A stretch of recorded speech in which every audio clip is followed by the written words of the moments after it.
Lucas 9, 23 a 27. Dizia a todos: se alguém quer vir após mim, a si mesmo se negue. Dia a dia tome a sua cruz e siga-me. Pois quem quiser salvar a sua vida, perdê-la-á. Quem perder a vida por minha causa, esse a salvará. Que aproveita ao homem ganhar o mundo inteiro, se vier a perder-se ou a causar dano a si mesmo? Porque qualquer que de mim e das minhas palavras se envergonhar, dele se envergonhará o Filho do Homem, quando vier na sua glória e na do Pai e dos santos anjos. Verdadeiramente vos digo, alguns há dos que aqui se encontram, que de maneira nenhuma passarão pela morte, até que vejam o reino de Deus. Amém. Vamos orar mais uma vez? Senhor, nós estamos diante da Tua bendita palavra, Senhor. Deste texto que já foi pregado e que nós já ouvimos sermões, ó Deus, tantas vezes, ó Pai. Mas nós cremos, ó Deus, que a Tua palavra é viva e eficaz. E é um privilégio novamente as nossas vidas, a nossa atenção está voltada para este texto tão conhecido da Tua palavra. Por isso nós te pedimos que o Senhor fale conosco mais uma vez, ó Deus. Me usa, Senhor, como pregador da Tua palavra. Fala através da minha boca, Senhor, apesar de mim, do meu pecado. Que a graça de Cristo me cubra nesse momento. Me capacite a transmitir o real significado desse texto sagrado, ó Deus. Da Tua palavra bendita. Que o Senhor também revista a Tua igreja, Senhor. Revista com graça, com capacitação, aqueles que me ouvem neste momento, ó Deus, para que todos nós possamos ouvir a Tua voz. Que nenhum empecilho, não permita que Satanás roube a palavra do nosso coração. Não permita que as provações do mundo nos desanimem de viver a Tua palavra, nem os prazeres deste mundo nos atraiam. Mas que no poder do Teu Santo Espírito, ó Pai, nossos corações sejam solos férteis ao receber essa bendita palavra. E que nesta manhã, neste culto, nesta pregação, esta bendita palavra venha produzir frutos na nossa vida. Que o fruto do Espírito Santo seja produzido em nós. Possamos, ó Deus, crescer em amor, em paciência, em mansidão, em domínio próprio. Que possamos crescer, ó Deus, em santidade. Crescer, ó Deus, e que Cristo cresça em nós e nós venhamos diminuir, ó Pai. Por isso, Senhor, obrigado pelo privilégio de pregar a Tua palavra e de ouvir a Tua palavra. Essa é a nossa oração como igreja do Senhor, como povo do Senhor que se reúne aqui na Igreja Presbiteriana do Jardim Monte Alegre. Em nome de Jesus nós oramos. Amém. Esse texto é bastante conhecido e pautado nesses versículos, o tema da minha mensagem é 3 atitudes necessárias para ser um discípulo de Jesus. 3 atitudes necessárias para ser um discípulo de Jesus. Isso mesmo. Jesus não chamou pessoas para serem adeptos, admiradores dele. Jesus não chamou pessoas para serem membros de igreja. Apenas. Ter o nome escrito no rol de membros de uma igreja.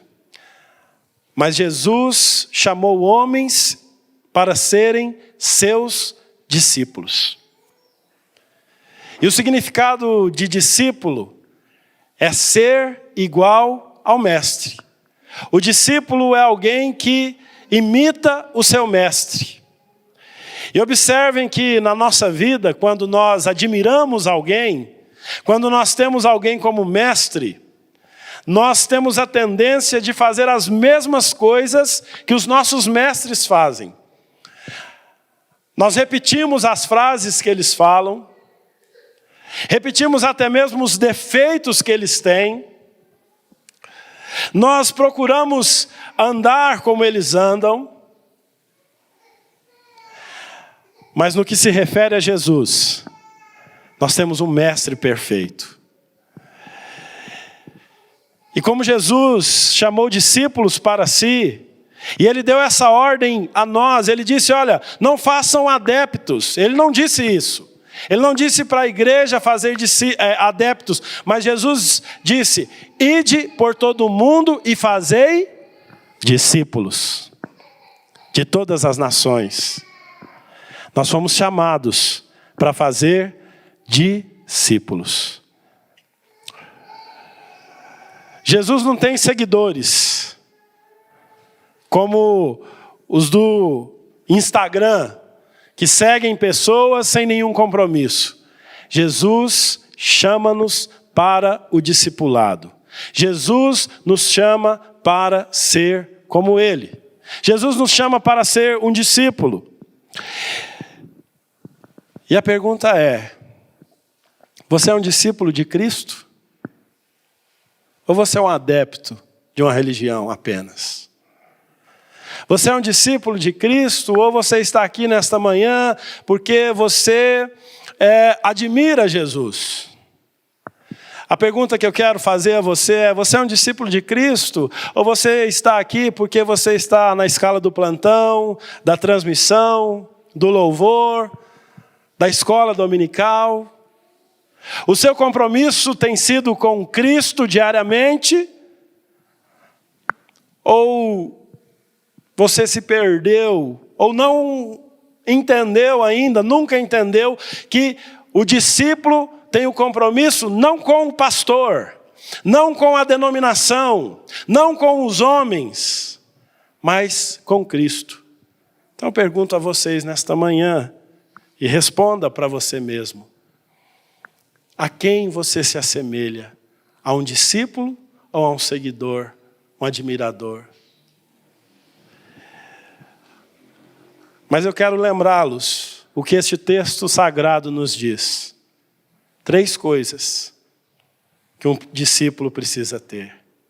A primeira coisa que Jesus diz para nós é que aqueles que desejam ser seus discípulos, para ser um discípulo dele, melhor dizendo, você tem que querer. Aqui no versículo 23, Jesus, a Bíblia diz assim, dizia a todos. Vejam, aqui Jesus fala à multidão. Ele não fala só aos apóstolos. Mas como eu aqui nesta manhã falo a todos vocês, o chamado do discipulado é para todas as pessoas. O chamado não é para um grupo exclusivo de pessoas. A mensagem, o chamado, a ordem de Jesus para ser um discípulo é para todos. Mas Jesus coloca uma condição. Tem que querer. Tem que querer ser discípulo. E essa condição não anula a soberania de Deus, porque a soberania de Deus não exclui a nossa predisposição para sermos discípulos. O que eu quero dizer com isso? Deus é soberano, é Deus quem chama os seus discípulos. Mas o discípulo tem que querer ser parecido com Jesus. O que eu pergunto a você nesta manhã é, você quer ser um discípulo de Cristo? Quero me dirigir agora aos filhos de crentes que estão aqui. Você já pensou se você está aqui nesta manhã por conta de uma tradição que seu pai traz você à igreja. Eu quero perguntar aos filhos de crentes se você quer ser um discípulo de Jesus. Se você já disse isso para Jesus alguma vez na sua vida, ou se você está aqui pela imposição da sua família.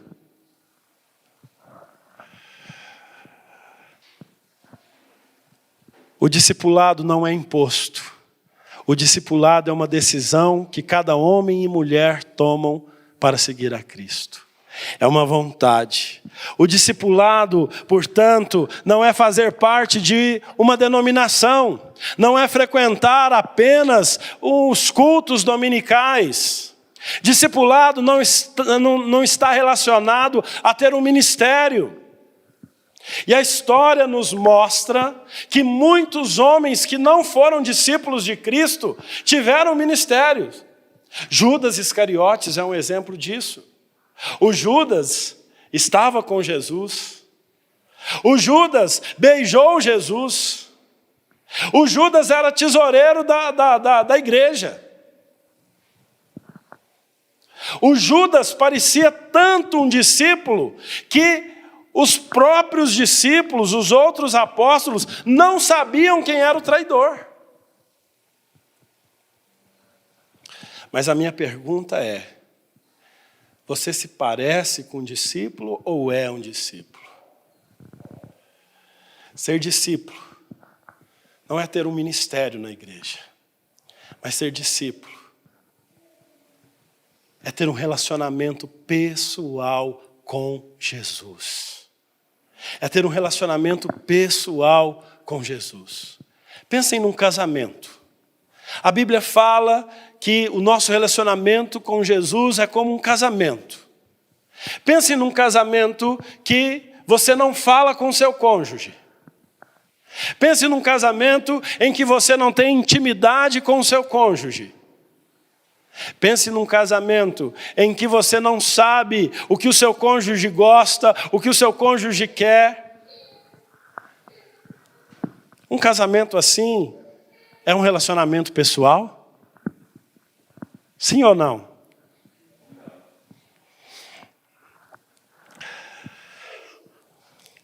Tem muita gente achando que ser discípulo é seguir alguns dogmas semanalmente. Mas ser discípulo é se relacionar pessoalmente com Jesus. É um relacionamento pessoal. Jesus não te chamou para ter uma religião. Jesus não te chamou para guardar uma tradição. Seja ela reformada, presbiteriana como a nossa. Mas Jesus te chamou para ter um relacionamento pessoal com Ele. E a minha pergunta a nós é: nós temos tido esse relacionamento pessoal com Jesus?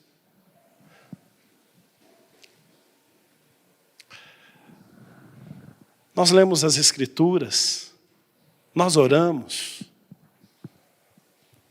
Nós procuramos conhecer a Jesus, porque se o discípulo é ser parecido, será impossível sermos discípulos de Jesus sem um relacionamento pessoal. Então, quando Jesus diz assim, aquele que quiser, Jesus está dizendo: olha, eu estou chamando vocês para se relacionarem comigo.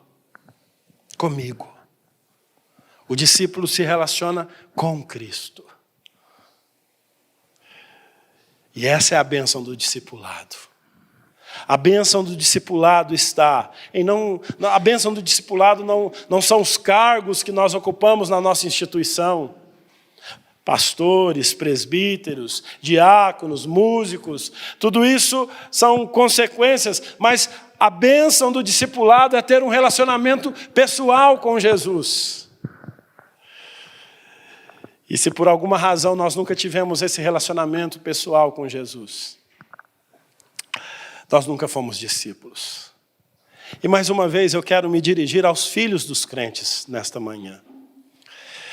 Porque eu percebo que é muito perigoso vocês pensarem que estão seguros, pensarem que estão garantidos, porque por conta da fé dos seus pais. Mas eu quero dizer a vocês, filhos de crentes, que se você não tem um relacionamento pessoal com Jesus, se você nunca teve um relacionamento pessoal com Jesus, você ainda não é um discípulo. Se você não tomou a decisão de querer ser um discípulo de Jesus, você não é um discípulo. Mas eu espero que, se esse for o caso de alguém aqui, você tome a decisão de dizer: eu quero ser um discípulo de Jesus. Não quero ser um frequentador de igreja. Eu não quero ter um ministério na igreja. Eu quero ser um discípulo.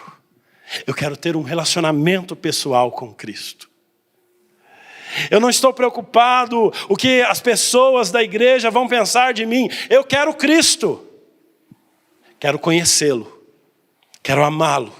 Quero servi-lo. Quero ouvi-lo. Quero senti-lo. Quero vê-lo nas Escrituras.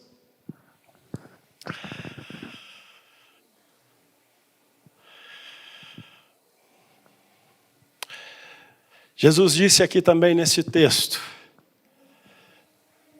que ser discípulo, o discípulo é alguém que não se envergonha da sua relação com Jesus. Versículo 26, vamos ler juntos? Quem estiver com a Bíblia aberta, me ajuda aí. Porque qualquer que de mim e das minhas palavras se envergonhar, dele se envergonhará o Filho do Homem, quando vier na glória e na do Pai e dos santos anjos. O discípulo não se envergonha de Jesus, meus irmãos. O que é se envergonhar de Jesus? Se envergonhar de Jesus, primeiro, é não desejar ter nada com Ele. Aqueles que não desejam ter nada com Jesus não são discípulos. Aqueles que não desejam ter nada com Jesus se envergonham dele. Se envergonhar de Jesus é ter medo de que as pessoas saibam que nós amamos a Jesus. Se nós temos vergonha de que as pessoas saibam que nós amamos a Jesus, a pergunta é: eu amo mesmo a Jesus? Porque eu teria vergonha de alguém que amo? Porque eu esconderia dos outros alguém que eu amo? Se você tem vergonha de que as pessoas saibam que você ama Jesus, eu tenho dúvida se você é um discípulo. E aqui eu quero distinguir uma coisa. Eu tenho vergonha de mim como crente. E por muito tempo, às vezes eu me silenciava. Porque eu dizia: olha, eu não posso falar que eu sou um cristão, porque eu dou um péssimo testemunho. Mas sabe, irmãos, com o passar do tempo, eu aprendi que o poder do Evangelho está nisso. Porque na minha fraqueza, no fato de eu não ser o que eu deveria ser, é que mostra o poder de Deus. É engraçado que, às vezes, quando um pai vai dar um conselho para o filho: meu filho, cuidado com os... Acorda o Johnny aí, porque o ronco dele está alto hoje.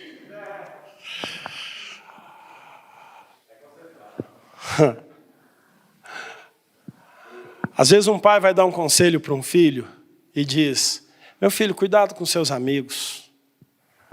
Cuidado com a pessoa que você escolheu para namorar. Cuidado com o que você está fazendo. Com a maneira como você está vivendo. Cuidado, você está bebendo demais, você está fumando, você está envolvido nas drogas. E às vezes o filho disse assim para o pai, ou para quem está aconselhando: ah, mas você fez tudo isso quando você tinha minha idade. E parece que isso tira a sua autoridade de pai. Mas pelo contrário, nós podemos dizer, justamente, porque eu fiz tudo isso, porque eu cometi todos esses erros, eu estou te dizendo que esse não é o melhor caminho a ser seguido. Às vezes nós pensamos que por sermos pecadores devemos nos calar, porque as pessoas vão dizer, mas você se diz cristão e faz isso. Justamente, eu sou tudo isso aí que você está falando, é por isso que eu preciso de Cristo. Não nos envergonhemos de Cristo. As pessoas precisam saber que nós amamos a Cristo. Os discípulos são pessoas que declaram o seu amor por Cristo. E deixa eu dizer uma coisa para vocês, ou lembrá-los. Ser cristão não é nada popular. Nós não vamos ser populares. Não espere popularidade dos não cristãos para com o cristão. Não espere que as pessoas te aceitem. No entanto, Jesus nos ensina que é melhor sermos rejeitados pelos homens do que rejeitados por Ele. Aqui no versículo 26 ele diz assim, porque quem de mim e das minhas palavras se envergonhar, dele se envergonhará o Filho do Homem. É melhor que os homens tenham vergonha de que nós sejamos cristãos, do que Cristo se envergonhar de nós não sermos os discípulos dele. Então o discípulo, ele não se envergonha de Cristo. E aqui no versículo 26, Jesus fala o seguinte, quando vier na sua glória e na do Pai,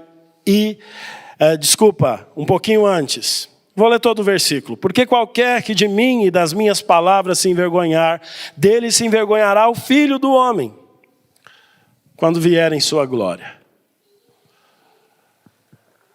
Sabe o que significa se envergonhar? Cristo se envergonhar de nós? O que vai acontecer com aqueles que têm vergonha de Cristo é aquilo que eles sempre quiseram aqui na terra. Viver longe de Deus. Aqueles que se envergonharam de Cristo, que não quiseram saber de Cristo, viverão por toda a eternidade longe do Senhor Jesus, como quiseram viver aqui nesta terra.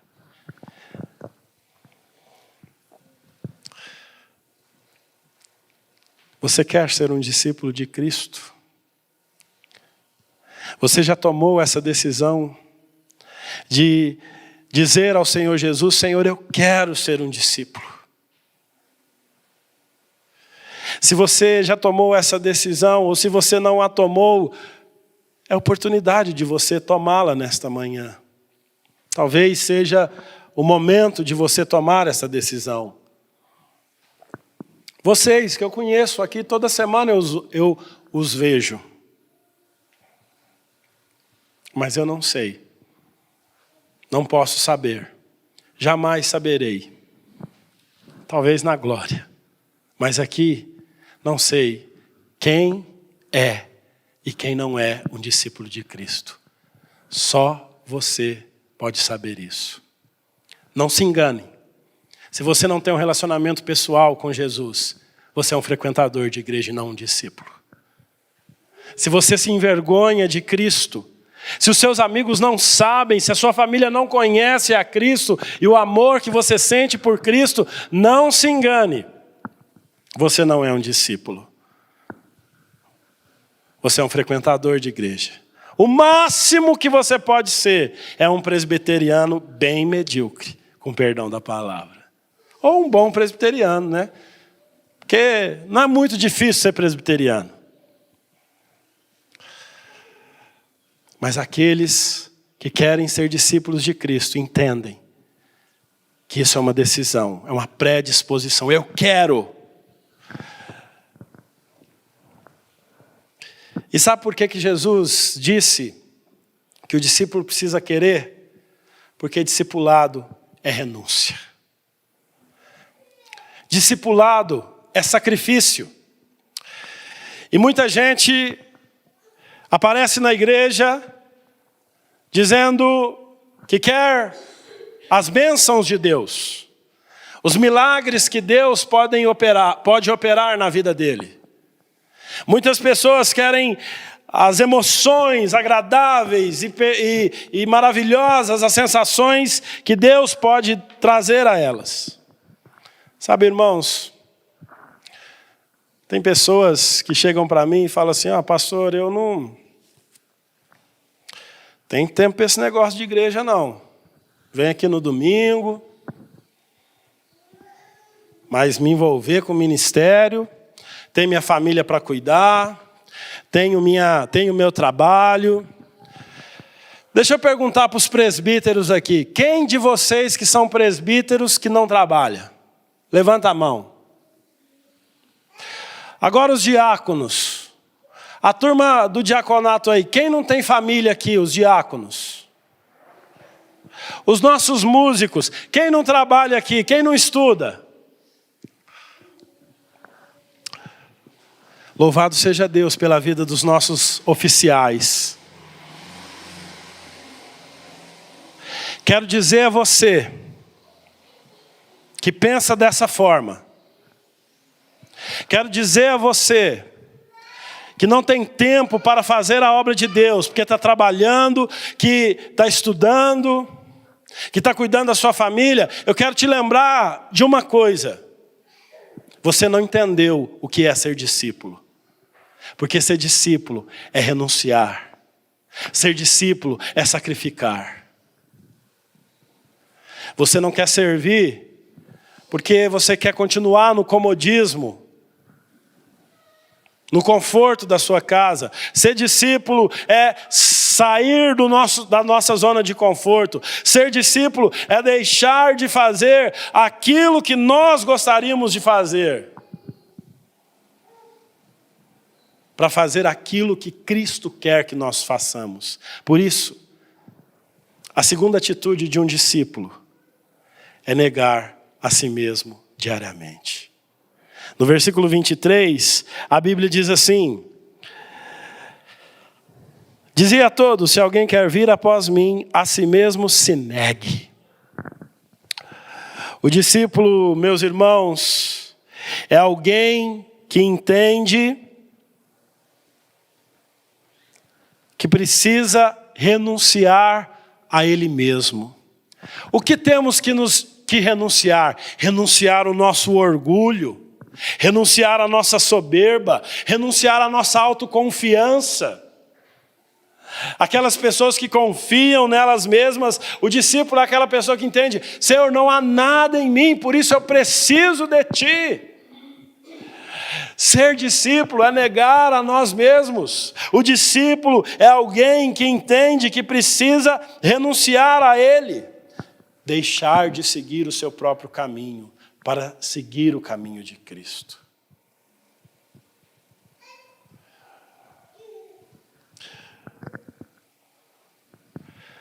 Renunciar a nós mesmos significa deixar de fazer a nossa vontade.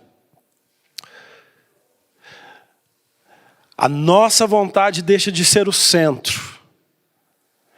E Deus passa a ser o centro da nossa vontade. E a vontade de Deus passa a ser o centro nas nossas vidas. Ontem lá no Aviva, o pastor José Bruno, ele disse uma coisa interessante. Porque a turma quer vir para a igreja e diz o seguinte, olha, vocês me aceitam como eu sou? Só que o problema é que Jesus não aceita a gente como a gente é.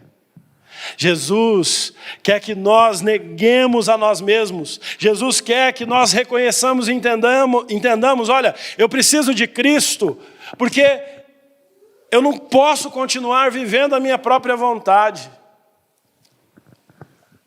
Irmãos, nós precisamos entender que discipulado é renúncia e sacrifício. É negar a nós mesmos. Há um preço a ser pago. É negar a nossa vontade diariamente. Todos os dias. É lutar, sim, com a nossa vontade. Mas eu quero fazer isso. Mas é a vontade de Deus para mim. E essa é uma luta diária. É uma luta constante. Ser discípulo é negar muitas vezes decisões próprias, sonhos, realizações. Negar a si mesmo significa amar o que Jesus ama. Nós temos amado o que Jesus ama? Nós temos odiado o que Jesus odeia? É isso que é negar a si mesmo. Então, se nós não amamos o que Jesus ama, nós não somos seus discípulos e não temos negado a si mesmo. E se nós amamos o que Jesus odeia, ou não odiamos aquilo que ele odeia, nós não somos seus discípulos e não temos negado a nós mesmos. É por isso que o discipulado é pessoal. Porque negar a si mesmo é anular a minha vida para viver a vida de Cristo. E nós só podemos viver a vida de Cristo nos relacionando com Ele, conhecendo ao Senhor Jesus.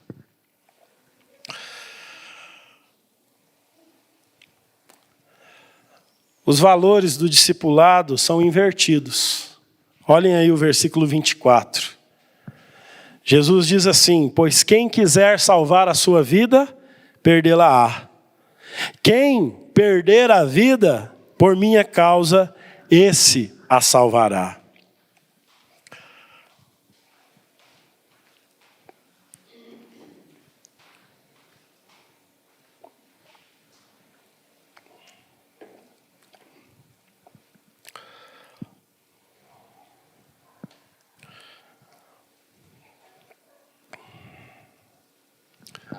Um discípulo ganha quando perde. Um discípulo ganha quando perde. Para o discípulo, perder é ganhar. Um discípulo é grande quando ele é servo.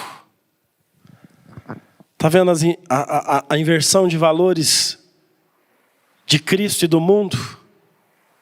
Os valores de Cristo é: aquele que perde, ganha.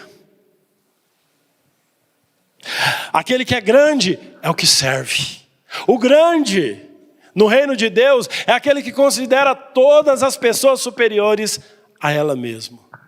Isso é discipulado. Discipulado é perder. E aí eu quero perguntar a você: lembra da pergunta de Jesus no início, no versículo 23? Jesus disse assim: quem quer? E eu pergunto: você quer? Você quer perder para ganhar? Porque é isso que discipulado significa: é perder, é renunciar, é pagar o preço, é negar a nós mesmos.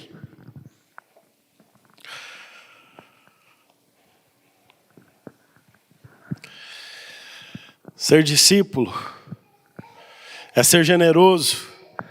Negar a si mesmo é renunciar os prazeres pecaminosos deste mundo. Agora eu faço uma pergunta a vocês. Como uma pessoa pode ganhar a vida e ao mesmo tempo perdê-la? O que significa isso? O que significa ganhar a vida, mas perdê-la? Ganhar a vida e perdê-la significa buscar felicidade fora de Deus. Se nós estamos buscando a felicidade fora de Deus, nós estamos perdendo. Se nós achamos que a nossa felicidade está num cônjuge, nos filhos, nos bens materiais, se nós achamos que a nossa felicidade está fora do Senhor, nós estamos perdendo. Nós precisamos entender que a nossa felicidade está em Deus. E todas as outras coisas são consequências. Mas Deus é a fonte de toda a felicidade. E se não é nele que nós temos buscado felicidade, se não é nele que nós temos buscado prazer, nós seremos infelizes. O mundo é sedento por felicidade.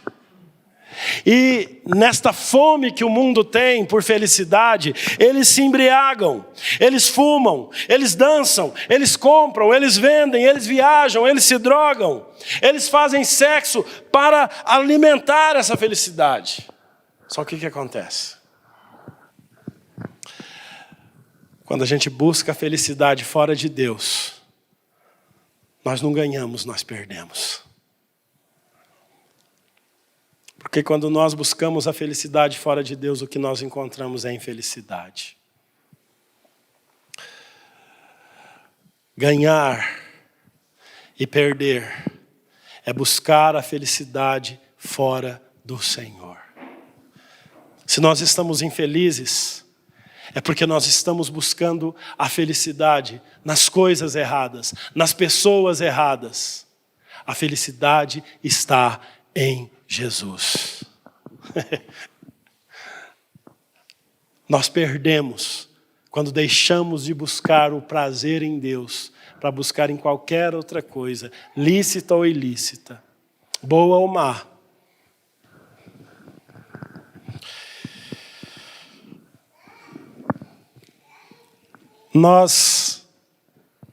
Aqueles que ganham e perdem, são aqueles que buscam a salvação fora de Jesus.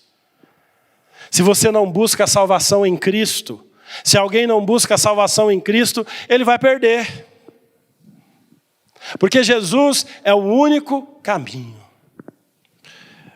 Aqueles que ganham e perdem, são aqueles que buscam a realização nas coisas materiais.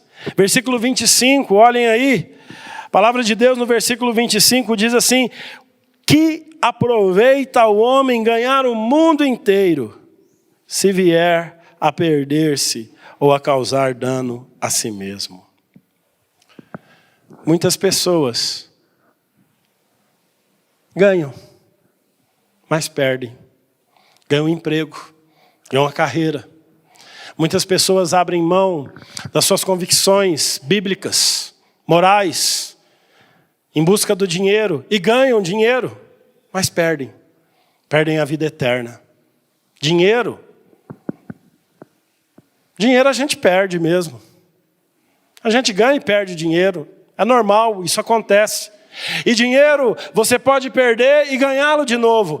No entanto, a Bíblia diz: o que adianta ganhar o mundo inteiro e perder a sua alma? Porque a nossa salvação, a vida eterna, ou a morte eterna, se nós perdermos a nossa salvação, se nós não formos salvos, melhor dizendo, nós não podemos recuperar. Lembram do rico e Lázaro? Quem lembra aqui? Quem conhece essa história? Aquele homem foi rico. A parábola fala de um rico que viveu todos os prazeres deste mundo. E lá no inferno, ele pede socorro para o Senhor. Mas já era o quê? Tarde demais. O Senhor Jesus disse, né, aquela parábola do homem que encheu seus celeiros: louco, essa noite pedirão a tua alma, e o que tens guardado, de que serve? Então nós perdemos quando ganhamos, quando o nosso prazer não está em Deus, quando a nossa salvação não está em Jesus, quando nossa realização está nas coisas materiais. Mas o que é perder a vida para ganhar? Os homens que não conhecem a Cristo consideram perda de tempo servir a Jesus. O homem natural considera loucura renunciar os nossos pecados para servir a Jesus.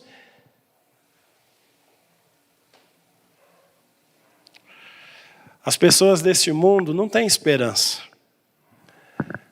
Elas não pensam no futuro. Elas vivem aqui e agora.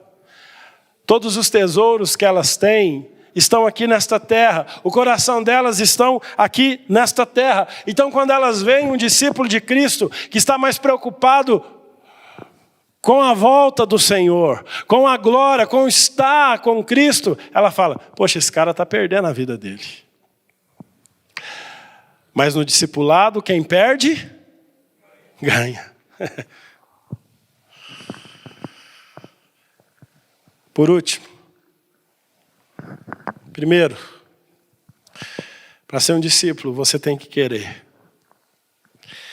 Para ser um discípulo, você tem que negar a si mesmo. Você tem que entender que ser um discípulo de Cristo é renunciar, é sacrificial.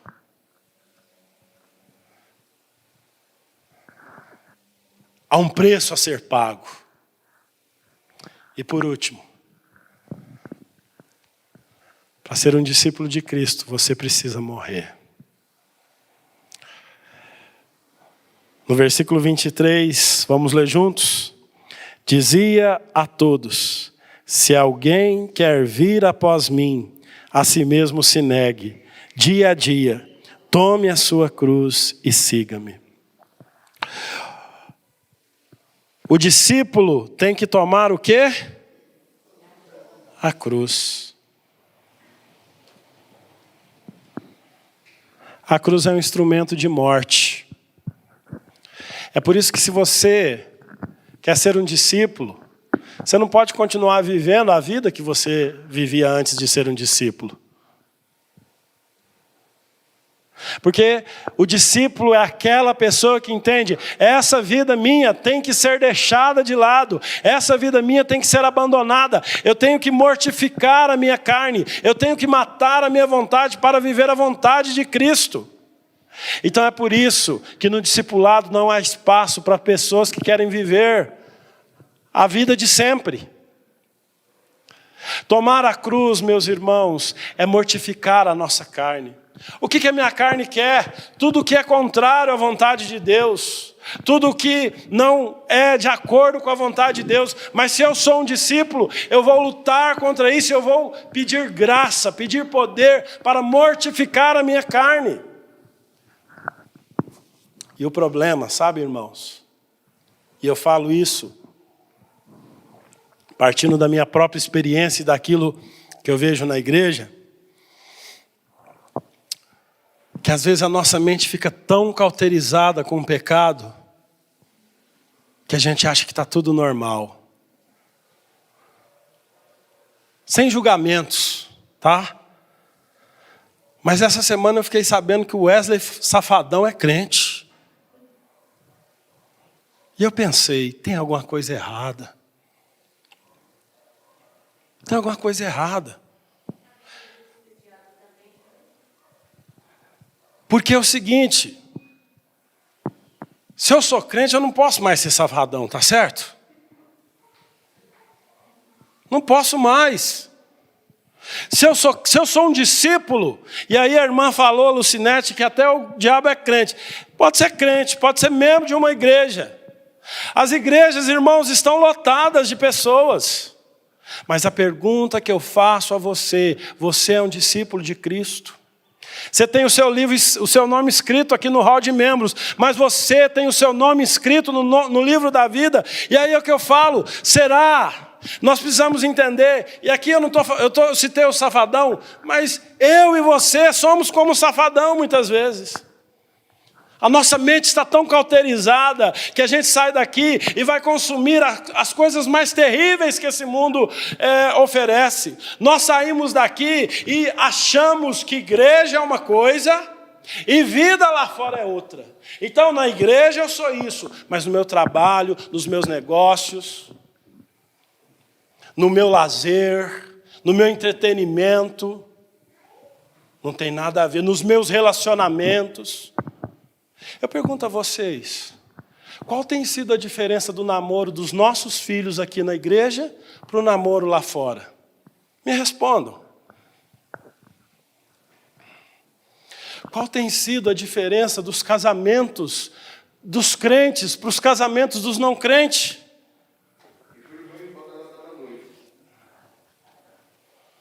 Você vai em casamento de crente hoje, o suor desce na testa de muita gente lá. As músicas profanas, regado a bebida, pessoas embriagadas. Só que eu falo, não contem comigo. Não contem comigo. para querer fingir que é uma bênção de Deus e ser tudo uma encenação. O discípulo entende que ele não pode continuar vivendo aquela vida. O discípulo entende que ele tem que morrer para si mesmo, tomar a sua cruz. O que é a nossa cruz? Não é o marido, não é a esposa, não é uma enfermidade, não é um filho problemático, não é uma crise financeira, mas a cruz é um instrumento de morte. E ontem eu achei interessante porque o Zé Bruno pregou nesse mesmo tema aqui. E ele disse, olha, tomar a cruz é, Jesus, dá licença aqui. Pode pregar. Eu quero ser crucificado contigo. Eu quero matar a mim mesmo. Eu quero morrer a minha vida e viver a sua vida.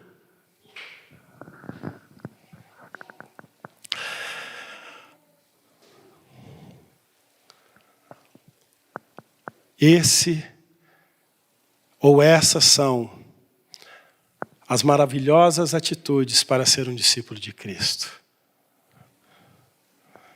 Você quer? Você quer ser um discípulo de Cristo? Então negue-se a si mesmo. Pare de fazer a sua vontade e faça a vontade de Cristo. Você quer ser um discípulo de Cristo? Anule a sua vida e viva a vida de Cristo. É Cristo que tem que viver em nós e não nós mesmos.